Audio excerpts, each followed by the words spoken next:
Have you ever randomly remembered an old mobile game you loved, tried to look it up to play it again, only to find out it's gone forever? I feel like that happens to everybody, and it's always the worst feeling to know you're missing out on a game you genuinely miss. My initial goal for today is to just relive the glory days of playing all these old games you might have forgotten about. These are classics that I don't want to forget. A lot of them are branded and were deleted because their licenses ran out, but there are a few unique cases otherwise for us to cover. I get requests to talk about the Infinity Blade series daily, so let's play these old games if possible, discuss why they were deleted, if it's possible to play today and how for those who want to, and most importantly, if they deserve to come back. Kind of the whole point is, yeah, they should, but maybe we are simply feeling nostalgic for something that was never that special in the first place. Only one way to find out. So without further ado, let's bring some mobile games back from the dead, and if they turn out to suck, I guess we'll just bury them alive instead. Obviously, we have to start with Flappy Bird, one of the most well-known deleted games of all time and a cultural phenomenon. Everyone was playing this game. I was in elementary school at the time and people would just be competing on each other's iPods to get to new high scores. Genuinely, I still remember playing it in the lunchroom to this day. Why was it taken down though? How does such a popular, well-performing game get deleted just like that? If you look up why, you'll get tons of different reasons. The creator got a cease and desist from Nintendo, he received death threats and the game was causing real-life violence, and just that the popularity was too much for the guy to handle. It sounds like the real reason is he just felt guilty for creating a game that people were wasting their time playing, but taking it down might have had an even bigger impact. People will find ways around this, and you can't physically take away the game from people who owned it. It went so far that people would sell their phones or iPods with the game on it. That's how big of an impact Flappy Bird had. It works so well because it's so simple yet addictive. Anyone can get good at this game, it requires no skills or learning curve, and it's very exciting to get new high scores. I played for just a few minutes, got to 67 and was absolutely set on getting further, but that's going directly against what the creator wanted. Why waste more of my time on a game built to do just that? I'm sort of glad Flappy Bird is gone, honestly. People will find a way to waste their time with anything, and if the creator doesn't want to be responsible for that, then more power to him. Flappy Bird had its time in the spotlight, and I don't think it needs to come back. Besides, there are endless clones and ripoffs you could still play instead. A game that will always be important to me is Disney Crossy Road. It's actually the first thing I made YouTube videos on when I started my channel. I already loved Crossy Road, so giving us a bunch of new worlds, iconic characters, and new secrets to unlock, I was immediately hooked. If you're unfamiliar, it's a Frogger game. You cross the road while dodging obstacles, and you collect coins to put towards unlocking more characters. I just love the art style of this game, I can't explain it. Some of the characters in this game are more iconic to me than the actual source material. Now, let's be real, Disney Crossy Road got a ton of updates in its lifespan. From The Incredibles to Pirates of the Caribbean to Lilo and Stitch, this game really got all the big Disney franchises over time. By the Cars update, it was already clear the end was in sight, but we knew there were DuckTales characters in the files of the game and there should be at least one last update before the end. But after months of waiting, I think most fans had given up, and then one day it just happened. Out of nowhere, we got the final content update, and it was a blast just getting to relive the experience of unlocking everyone from a new world one final time. Eventually, I'm sure Disney's contract with them expired, and just like that, the game would be gone. Again, it's hard to even be too sad about that because we got so many worlds and characters during its lifespan. And one last hurrah with the DuckTales update. It's greedy to want more, but man, I want more. There is a new event coming. I'll just have to wait 17,077 more days. Those 46 years will go by fast. Or just a new branded Crossy Road game. Marvel Crossy Road, Nintendo Crossy Road. Heck, I'd even take a Big Bang Theory Crossy Road. I selfishly wish this game never died, and of course I want it back. I'd play every update until the day I died. Out of all the endless runners lost to time, the most fondly remembered and devastating loss of them all is Spider-Man Unlimited. This game has so much that is 100% selfish to want more, but to just be able to play it again is really all people want. This game is a Spider-Man fan's dream. Looking at the roster of characters just blows me away every time. I could sit and scroll through it for an hour, just looking at all the fun variants here. Most are Spider-Men and women, but there's some unique ones too. Not many endless runners have a story, especially not one that can explain the things you do in the game, or such a well-made opening cutscene. I'll never get sick of watching it. We start out chasing down an alternate universe goblin, and even Nick Fury interrupts before giant ships emerge from a portal in the sky. From there, you get a bit of dialogue before each level pertaining to the mission. Once you complete each level's mission, you continue to play endlessly to earn even more rewards. There's always something new happening, whether you're swinging through the streets and dodging lasers, or running through Oscorp using your spider sense to, strangely also, dodge lasers. It is action-packed and really fun to progress through. Looking into why it was delisted, it seems the game just ran its course. 427 characters is nothing to scoff at. Marvel is especially tricky to deal with in terms of who has the rights to what, and I guess Gameloft just didn't keep up the rights to have the game going anymore. Again, it just sucks the game has to be deleted for that, especially because, as I'm proving right now, the game still works perfectly fine. But yes, if it was possible to return, which it's definitely not, it should. I believe there's a fan revival for the game though if you're interested. Which reminds me, I forgot to mention this, but both Flappy Bird and Disney Crossy Road can easily be emulated. You just need to download an APK for them. Spider-Man is a bit trickier as it uses motion controls on top of normal touch controls, but I'm sure you can make it work too, just in case you want to download any of those games. You would not believe how often I get suggested to try Infinity Blade or include it in a Hidden Gems video. Or maybe you would if you're one of the people suggesting it. Well, either way, I've tried covering it before, but basically found out it wasn't possible to emulate. That was quite a while ago though, and in that time, the first game has been revived by the fans to be played on PC. It's pretty easy to find the Reddit thread for it if you're interested, but this is my first time trying the game, so I am pumped. The intro shows us how to play, and then we instantly die. That's messed up. 20 years later, you play as the son of the guy who died, and this is where the bloodline begins. Each fight seems impossible against knights and creatures twice your size, but if you can successfully block or parry, you can get some hits in and beat them. This game is very clearly made for touch controls, so playing in full screen on my big computer monitor was somewhat difficult to pull off each precise move. However, I had a blast as I played. This game is so cool. I love this world, I love these character designs. I ended my recording finding this big robot. There's a lot of fairly normal looking knights and some weird creature people too, and I can only imagine it gets more cool as we go. Again, it is super unfortunate that the system this was made for on mobile isn't really possible to play on, but the fact that I had this much fun in just a short session of playing is really all I needed to know. People miss this game for a reason. In fact, there was a whole trilogy of Infinity Blade games we're missing out on, so why is that? Well, believe it or not, Epic Games, you know, the Fortnite people, $19 Fortnite card, who wants it? Created Infinity Blade. And because they needed to focus on their up-and-coming games, again, Fortnite, they decided to take down the games and save themselves the time having to keep the game up to date and everything. I think it's safe to say with the success of freaking Fortnite,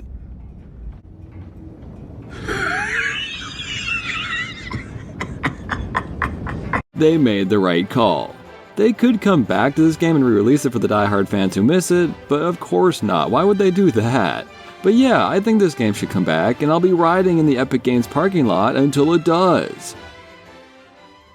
The great thing about using the same Apple ID for my entire life is that if I ever previously owned one of these games, there's a chance I can still play it, like with Spider-Man Unlimited.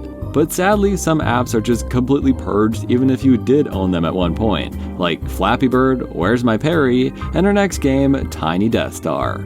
A spin-off of the game Tiny Tower, obviously themed around Star Wars. I think it's really cool this game exists at all. Some little mobile game got to partner with Star Wars, and the collaboration just works so well. You slowly build more and more levels to your Death Star, getting new residents and giving them jobs, all themed around iconic Star Wars characters and locations. Now and again, you'll even get a famous guy like Jar Jar Binks to stroll in and play a little cutscene. Over time, you get to invite all the major Star Wars characters, but of course, part of the appeal of this game is waiting for things to be built and tasks to be finished. You can't sit down and beat the game in one sitting. It takes years to make a good Death Star. So how am I going to do that if this game doesn't exist anymore, This is just a rumor, but apparently Disney took the game down without even informing the creators of Tiny Tower. That's really sad, but I guess you know what you're getting into when you work with Disney, huh? It's a cool game that was well done, but obviously it will never come back, and let's just keep it that way. Support Tiny Tower and its creators, not the Greedy Mouse Corporation. Just find an APK if you want to play it again.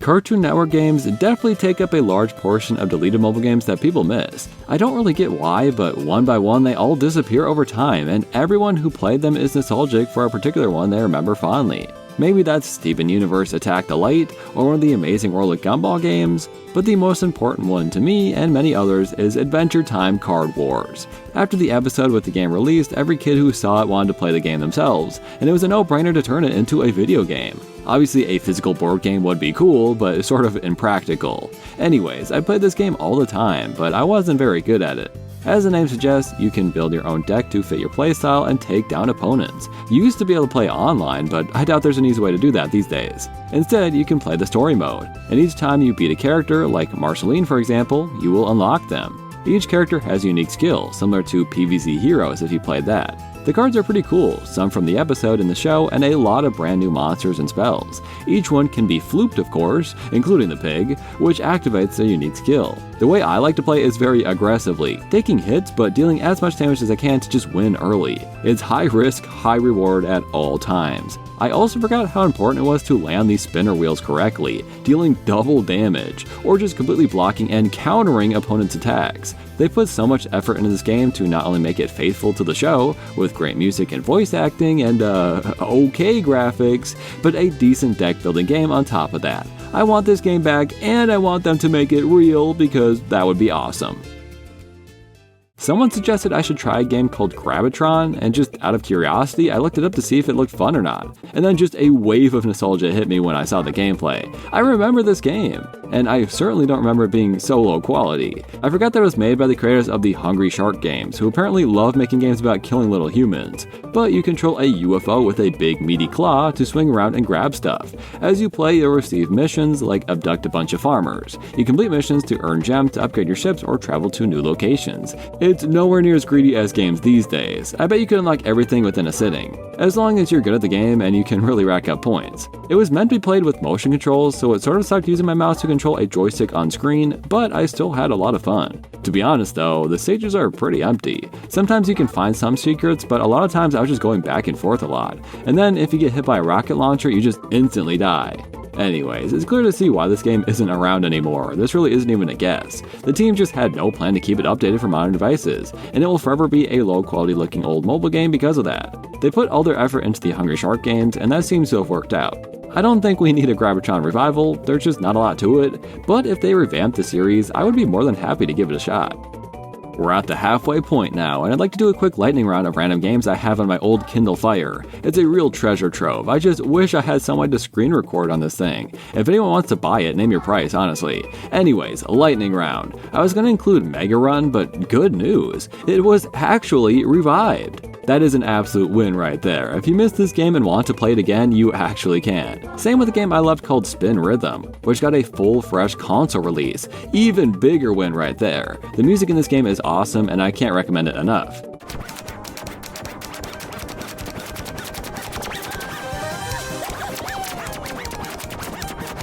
Anyways, back to the Kindle, I had The Croods, an awesome town building game. Apparently there was an amazing Spider-Man 2 game, that's gone forever. Adventure Time Time Tangle, I saw some people suggest this one in my comments. Zombie Road Trip was a banger. If I make another one of these videos, I gotta play that one again. And of course, the game I missed every day of my life, Baby Ninja Dance.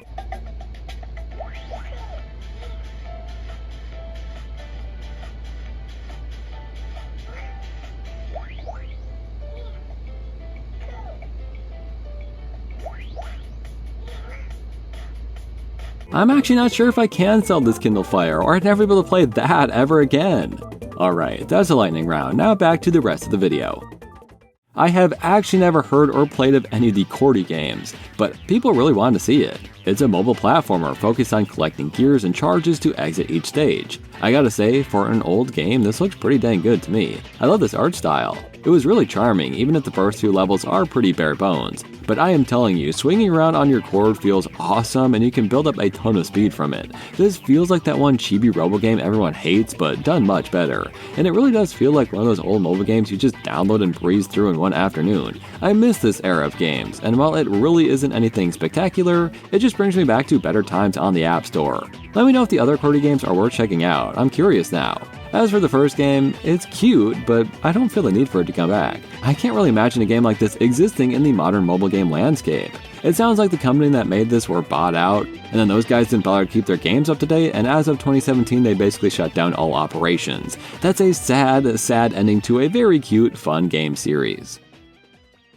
Branded town builders are the worst games to lose because the whole point is to spend months and months building up your village and unlocking everything. I actually did an entire video playing town builders for 2 weeks. I'd planned to do it for an entire month, but those were honestly some of the worst, depressing 2 weeks of my entire life. And for some reason, I didn't realize I owned Spongebob Moves In and could still play it. You'll have to find an APK if you want to do the same, but not me, I get to play it right on my phone. They chose a very unique art style for this game, and sometimes I love it, and sometimes I hate it. Depends on the day, really. You can earn money to unlock new characters and buildings, but most of the time you are making ingredients for making people the kind of food they want. It makes a lot of sense for a SpongeBob town builder, and already after 10 minutes of playing, I am hooked. I would love to have played this game for months in preparation for this video so you could all see my cool SpongeBob town and characters, but it feels so pointless to even consider getting into this game. I want to, but it doesn't exist anymore, so why would I? Clearly the game works though, so why not just keep it in offline mode? Why not, Nickelodeon, you cowards? I see no reason as to why this game couldn't come back, and that's why I'm saying it should. In what other game can you make the main character walk around town in their underwear? One of my all-time favorite and most missed games is Tiny Thief. I did a whole video with this game and Retry and a few more Rovio classics, so I won't go too in-depth here. But I can't not talk about it again. It deserves all the love in the world. At its core, it's a point-and-click puzzle game. You play as the one and only Tiny Thief, who starts off just stealing for his own sake until eventually you become the hero and save the princess. There is so much charm, love, and care put into this game. With zero dialogue, you still learn to fall in love with every character.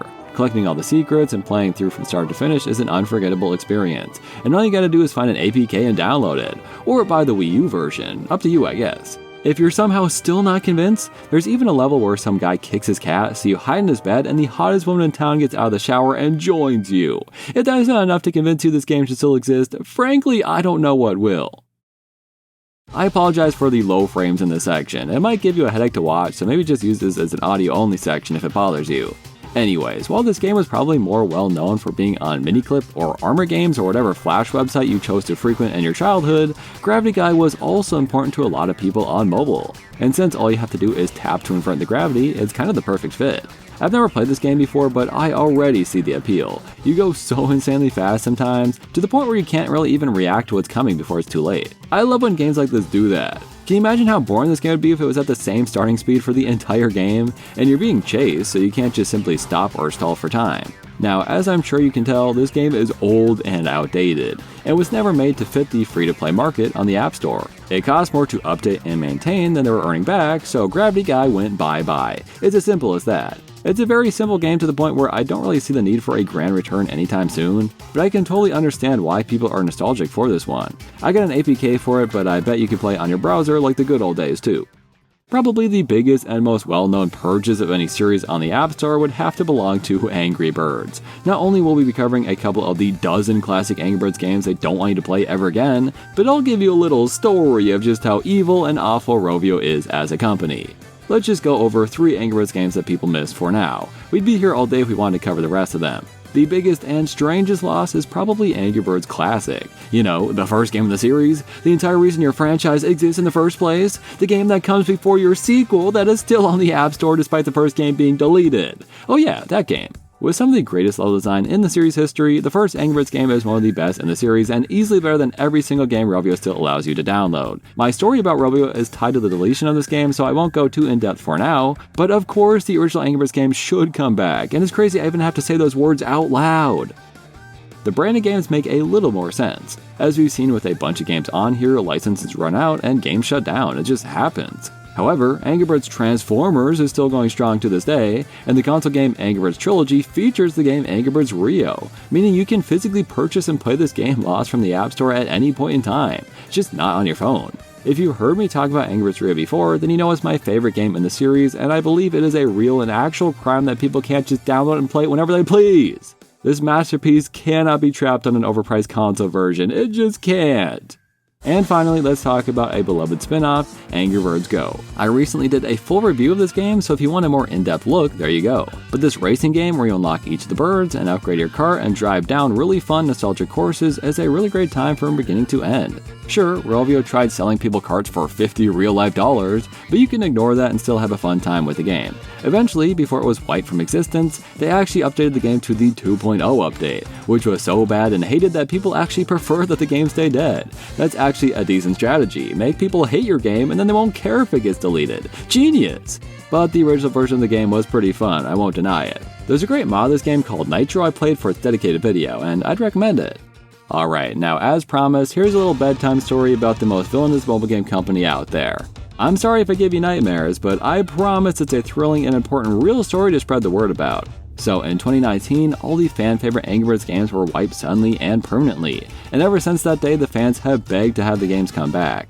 Rovio claimed these games didn't meet their standards or weren't up to date to work on modern devices anymore. But in reality, they were very careful about what games they removed. Every single game, besides Bad Piggies for some reason, is a live service game, something you can play every day. You can play events and do your daily tasks, and of course, spend boatloads of money or watch countless ads. Rovio doesn't want you to play a good game that makes them a small amount of money, they want you to play a bad game that makes them a lot of money. So back to our story, finally one day Rovio told us they would re-release the original game. Out of the kindness of their hearts, because they think it'll sell well, who can say for sure? You could get the whole game for a one-time purchase and never deal with ads or microtransactions. Is it the same company we've come to know? Oh, don't worry, they haven't changed a bit. See, when this re-release came out, it was so popular and all the fans went to buy it that the game was their best-selling and most widely talked about release by far. So when you searched for Angry Birds, you'd be presented with Rovio Classics Angry Birds, not one of their live service games like Angry Birds 2 or Transformers. Despite them making money from people buying their new game, their real money makers were being overshadowed. No longer the top result when searching for an Angry Birds game. And that just won't do, huh? So you know what they did? After finally giving the fans their original game back, they deleted that game too. They even changed the name to Red's First Flight so it didn't have the words Angry Birds in it. Can you believe that shit? The fans supported a game that they wanted so much that Rovio punished them for it. Fuck you, Rovio. I will continue to cover the old games we love, but I refuse to promote your new releases any further. Alright, storytime got a little heated there for a second. I apologize. Let's move to our last couple games for the video. These last games are really just me reminiscing about my favorites I'll never forget about, so indulge me for a moment if you will. I want to replay all 1,240 levels of Dr. Mario World so damn badly, and I simply cannot. Make this game offline? Alive forever? Not possible according to Nintendo. Despite the only online aspect being the freaking PvP mode. I have never played a puzzle game in my life that scratched the same itch for me. They introduced such interesting and game-changing mechanics throughout its lifespan, despite the only thing you can control are the pills you get.